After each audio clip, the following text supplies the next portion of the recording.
বিসমিল্লাহির রহমানির রহিম। আসসালামু আলাইকুম রহমতুল্লাহ। আমি আলামিন ইসলাম ম্যাথ স্পার্কের পক্ষ থেকে আপনাদের সবাইকে স্বাগত অভিনন্দন। আজকে আমরা যে বিষয়টি নিয়ে আলোচনা করব, নবম দশম শ্রেণীর উচ্চতর গণিতের দ্বিপদী বিস্তৃতি।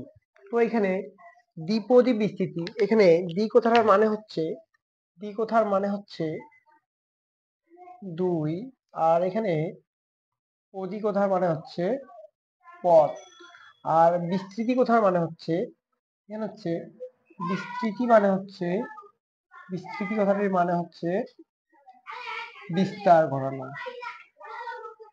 বিস্তার ঘটানো। তো এই যে দ্বিপদী কথা মানে হচ্ছে দুই পদ বিশিষ্ট কোনো একটি বা বহুপদী রাশির বিস্তার ঘটানো। তো আমরা চলো এখানে আমি কয়েকটা উদাহরণ লিখছি, আমরা এগুলো সবগুলোই চিনি। তারপর এখানে দেখো a প্লাস এক্স, এখানে দুইটি পদ আছে। তো এর উপরে যদি আমি পাওয়ার 1 চিন্তা করি, তাহলে আমরা a প্লাস এক্সটাই পাবো। তো এখানে প্রথম পদে a প্লাস এক্স পাওয়ার 1 হলে আমরা দেখো কোনো কিছুর উপরে পাওয়ার 1 থাকা মানে ওই সময় লিখি, আমি a প্লাস এক্স লিখছি। তো এখানে আমি জাস্ট এ লিখা, আর কোনো কিছুর উপরে যাই লিখো তুমি, এ লিখা মানে এর উপরে পাওয়ারটা 1 আছে, তুমি যাই লিখবা তারপরে পাওয়ারটি কি 1 থাকবে। তো এ লিখা মানে এর উপরে পাওয়ার 1, এক্স লিখা মানে এর উপরে পাওয়ার 1। এখানে a প্লাস এক্স, তো এখানে পাওয়ার কত 2। তো আমরা a plus B whole square সূত্র জানি না, এখানে a plus B whole square সূত্র কি, a square plus 2ab plus B square. তো এখানে আমি জাস্ট পাওয়ার গুলো দেখাচ্ছি, কারণ এইটা থেকে আমি এই যে এই সূত্রগুলো তৈরি করব, ঠিক আছে। মানে এইগুলো পাওয়ার গুলো থেকে আমরা এই সূত্রটা তৈরি করব। তো a প্লাস এক্স লিখছি, তো আমরা কি a plus B whole square সূত্র a square plus 2ab plus B square. এর উপরে পাওয়ার 1 মানে a হবে, আবার x এর উপরে পাওয়ার 1 মানে x ই হবে। তো আবার দেখো a plus x power cube, তো এটা a প্লাস বি হোল কিউবের সূত্র, তো আমরা কি জানি a cube plus 3a square b plus 3ab square plus b cube. এখানে b এর পরিবর্তে x আছে। ঠিক আছে, তোমরা ভালো করে খেয়াল করে দেখো, প্রতি ক্ষেত্রে দেখো। তো আমাদের যদি এই a প্লাস এক্স পাওয়ার এবার 3 এর পরিবর্তে নাই, একটা অজানা রাশি দিচ্ছে n, বা n এর পরিবর্তে দেখো এরপরে 4 দিত, 5 দিত। তো আমরা এই বিস্তৃতিটা মানে এই যে এটা তো দুই পদ বিশিষ্ট, এর পুরো পাওয়ার 3, তো এটাকে বিস্তৃতি করে আমরা এগুলো পাইছি। তো a plus x power n এটা যদি বিস্তৃতি করতে বলতো তাহলে কিভাবে করতাম। তো দেখো এখানে প্রথম পদ a লিখছি। তো দেখো তো প্রতি ক্ষেত্রে থাকো, এখন তো এর পাওয়ার যখন 1, এখানে এর উপরে 1, তখন এর পাওয়ার 2 এর উপরে 2, মানে এর পাওয়ার 3 এর উপরে 3, তাহলে এখানে এর উপরে পাওয়ার n আছে, তাহলে এখানে এর উপরেও পাওয়ার কত হবে, n হবে। তারপরে দেখো প্লাস, তারপরে দেখো এখানে প্লাস। আচ্ছা, এখানে দেখো কোনো সংখ্যা নাই, কিন্তু এখানে 2 আছে, এখানে 3 আছে, তো এখানে কি সংখ্যা হবে। যেহেতু এখানে 3 নাই বা কোনো কিছু সংখ্যা নাই, তাহলে এখানে n আছে, তাহলে আমরা লিখবো এখানে n, ঠিক আছে। তারপরে লিখব এন সি 1 লিখবো, এখানে কি লিখবো 1 লিখবো। এটা জাস্ট প্রথম ক্ষেত্রে। তো এখন দেখো ভালো করে একটু বুদ্ধি খাটাই আমরা, যখন এর উপরে পাওয়ার 3, তারপরে দেখো দ্বিতীয় পদে এর উপরে পাওয়ার 2, তারপরে 3 থেকে 1 কমে গেছে না। আবার তুমি দেখো এর উপরে যখন পাওয়ার 2, 2 থেকে 1 কমে কি 1 হয়ে গেছে। তার মানে দেখো এখানে যদি 2 3 এর পরিবর্তে এখানে n আছে, তার মানে এখানে a যদি আমি লিখি, আমি যদি a লিখি এখানে, তাহলে এরপর কি হবে, a লিখলে আমি এরপরটা আমাদের পর্যায়ক্রমে কি হবে, এরপরটা দেখো n থেকে 1 কমে যাবে, তাহলে n মাইনাস 1, ঠিক আছে। আচ্ছা, আমাদের এখানে x কি হবে, এখানে x টা কি হবে, এখানে এখানে দেখো x। তো ভালো করে দেখো এখানে দ্বিতীয় পদে এরপর আমাদের দেখো এখানে এরপর যখন 1 কমে গেছে, এরপর যখন 1 কমে গেছে, এখানে x এর পর 1 বৃদ্ধি পেয়েছে, তাহলে এখানে এরপর 1 কমে গেছে, তার মানে এখানে x এর পর হবে কত 1 হবে। তারপর যদি আমি খেয়াল করে দেখি এখানে যে প্লাস, দেখো এই পদে দেখো 3 সংখ্যা আছে, তা আমরা জানি না কি হবে, এখানে তো n আছে। আমি এখানে n এর পরিবর্তে আমি এখানে জাস্ট লিখলাম n c। তো এখানে দেখো 1 লিখছি, এখানে লিখবো 2। তো এখানে দেখো a পর n মাইনাস 1, তার মানে আমরা প্রথম দ্বিতীয় পদে a থেকে 1 কমে গেছে, তার মানে এখানে a এর মান যত পাওয়ার যত 1, n থেকে এখানে 1 কমে গেছে। ঠিক পরবর্তীতে এখানে যদি আমি a লিখি, এর থেকে দেখো এর পাওয়ার থেকে 2 কমে যাবে, কারণ এখানে 1, তারপরে হবে কত 2।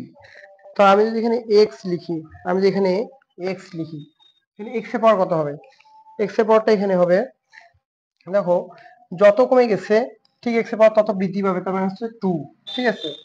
তো তো আবার দেখো আমি যদি দেই প্লাস, তো এখানে প্লাস, তো আবার দেখো শেষ পদ চলে আসছে। কিন্তু ভালো করে একটা বিষয় তাকাই আমরা, এখানে কতগুলো বিস্তৃতি করবো, এখানে আমরা কতগুলো বিস্তৃতি করবো। তো এখানে যখন 3 1 2 3 4টা পাইছি, এখানে যখন 2 1 2 3 3টা পাইছি, এখানে যখন 1 2টা পাইছি, তার মানে এই বিস্তৃতিটা কত হচ্ছে, এর পাওয়ার থেকে 1 বেশি, তার মানে এর পাওয়ার যখন 2 তার থেকে 1 যোগ করে কত 3 হইছে।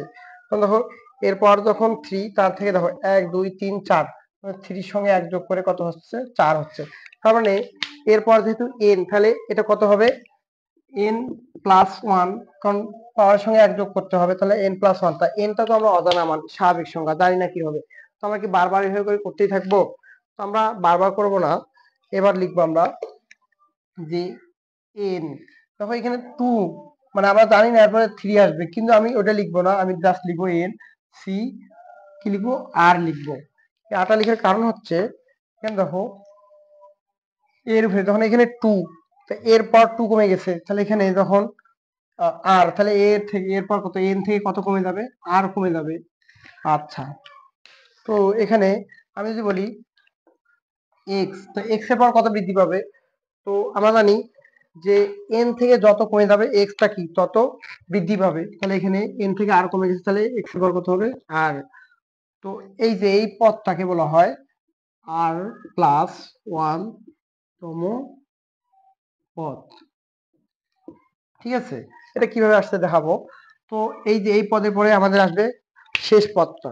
তো দেখো এক্স, প্রথমে যদি এ হয় তাহলে শেষ পদটা হবে এক্স। এখন ভালো করে দেখো যে শেষ পদের পাওয়ার কত হবে। তো এখানে যখন 3 শেষ পদের পাওয়ার আসছে 3, এখানে যখন 2 শেষ পদের পাওয়ার আসছে 2, এখানে তখন 1 শেষ পদের পাওয়ার আসছে কত 1।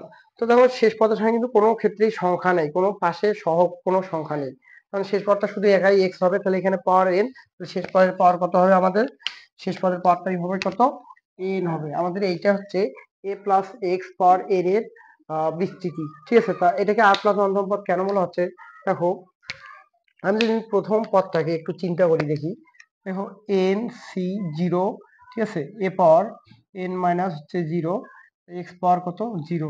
এটা হচ্ছে এই যে এটাকে দেখো আমি তোমাদের লিখে দিব যে এন সি জিরো এর মানটা 1 হয়। ঠিক আছে, তো যখন এর মানটা যখন 1 আসবে, দেখো এন সি জিরো এর মান যখন 1, এ পাওয়ার এন মাইনাস জিরো মানে কি এ পাওয়ার এন হবে।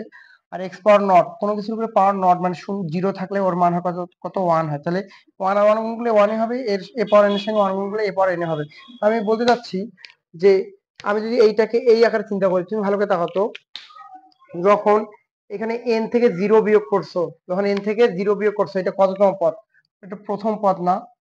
তাই এখন এন থেকে কত বিয়োগ করছো, দ্বিতীয় পদে দেখো এই যে এটা দ্বিতীয় পদ, এটা হচ্ছে দ্বিতীয় পদ। এন থেকে এখানে 2 বিয়োগ 1 বিয়োগ করছো, তার মানে কি এটা কি দ্বিতীয় পদ না। তো প্রথম থেকে জিরো বিয়োগ করছো, ঠিক আছে, কিন্তু এটা প্রথম পদ, তাহলে জিরোর সঙ্গে 1 যোগ, তাহলে যে জিরো প্লাস 1 তম পদ এটা হচ্ছে। আচ্ছা, এটা দ্বিতীয় পদ, তো এখানে কত বিয়োগ করছো 1 বিয়োগ করছো, তাহলে 1 এর সঙ্গে আমি যদি একটা 1 চিন্তা করছি, 1 প্লাস 1 তম পদ, তা 1 আর 1 যোগ করলে কত হবে 2, তখন দেখো এটা 2 তম পদ। আচ্ছা, এখানে দেখো এনসি 2, আমি এন থেকে এখানে 2 বিয়োগ করছি, তাহলে আমি যদি বলি 2 প্লাস 1, দেখো তো এটা 3 আসতেছে, তার মানে কি 3তম পদ, তৃতীয় পদ। তাহলে অবশ্যই আমাদের দেখো এখানে এন থেকে আর বিয়োগ করছি, এখানে আর এর সঙ্গে কত যোগ করবো 1, তাহলে দেখো আর প্লাস 1 তম পদ আসতেছে এটা। আর আমরা লাস্ট পদ জানি, আর প্লাস 1 তম পদের পরে লাস্ট পদ। এই আর এর যে একটা শর্ত আছে, দেখো এই আরটা কত হতে পারে না, এখানে আর এর মানটা হবে অবশ্যই এক্স এর থেকে কত ছোট হবে।